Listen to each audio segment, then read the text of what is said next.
আজ রান্না করব ছোলার ডাল দিয়ে মাংস। আর আজ যেভাবে রান্না করেছিলাম খেতে আসলেই অনেক বেশি মজার হয়েছিল এই ডাল দিয়ে মাংস রান্নাটা। চলুন মূল রেসিপিতে চলে যাই। প্রথমে কড়াইয়ের মধ্যে দিয়ে দিলাম রান্নার রেগুলার তেল।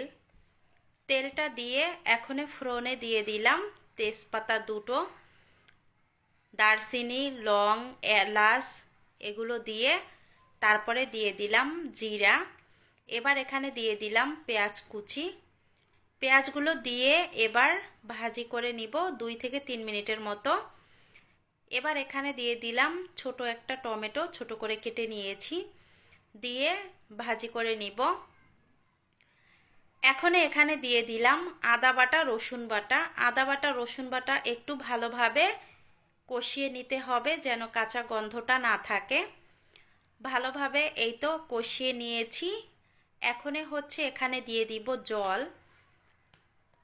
জলটা দিয়ে মশলার সাথে একটু মিশিয়ে নিচ্ছি। এখনে বাকি মশলাগুলো এক এক করে দিয়ে দিব।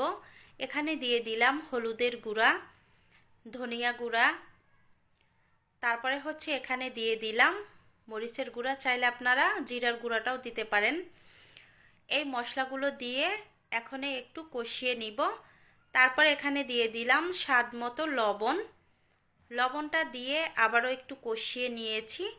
এখন এখানে কেটে ধুয়ে রাখা মাংস দিয়ে দিলাম। মাংস দিয়ে নেড়ে চেড়ে ঢাকনা ছাড়া 4 থেকে 5 মিনিটের মতো কষিয়ে নিব। ঢাকনা ছাড়া 4-5 মিনিটের মতো কষিয়ে নিয়েছি। এবার ঢাকনা দিয়ে ঢেকে কষিয়ে নিব মাংসগুলো। ঢাকনা দিয়ে ঢেকে দিলাম। এবার মাংসগুলো কষানো হয়ে গেছে। তেলটাও ছেড়ে দিয়েছে দেখেন মশলা থেকে আর মাংস থেকে। এ পর্যায়ে এখানে দিয়ে দিব ছোলার ডাল। ছোলার ডালগুলো আগে থেকেই ভিজিয়ে রেখেছিলাম, চাইলে আপনারা একটু সেদ্ধ করেও দিতে পারেন। এখন নেড়ে চেড়ে আবারও কষিয়ে নিতে হবে এই ডালগুলো মাংসের সাথে। কষিয়ে নেওয়া হয়ে গেছে। এই দেখেন এবার এখানে দিয়ে দিব জল। ভালোভাবে যদি কষানো হয় তাহলে দেখবেন এখান থেকেও তেলটা ছেড়ে দিবে।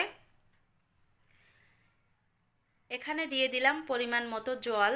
জল দিয়ে তারপরে ঢাকনা দিয়ে ঢেকে জাল করে নিব।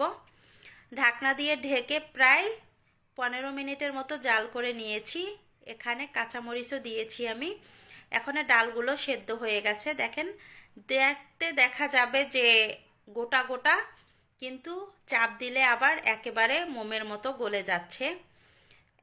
এখানে দিয়ে দিলাম গরম মশলার গুঁড়া। গরম মশলার গুঁড়াটা দিলে মাংসের টেস্ট কিন্তু বেড়ে যায়।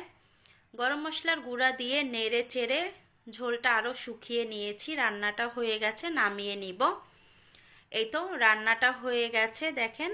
এখন শুধু গরম গরম ভাত কিংবা রুটি, লুচি, পরোটা সব কিছুর সাথেই খাওয়া যাবে। অনেক বেশি মজার হয়েছিল।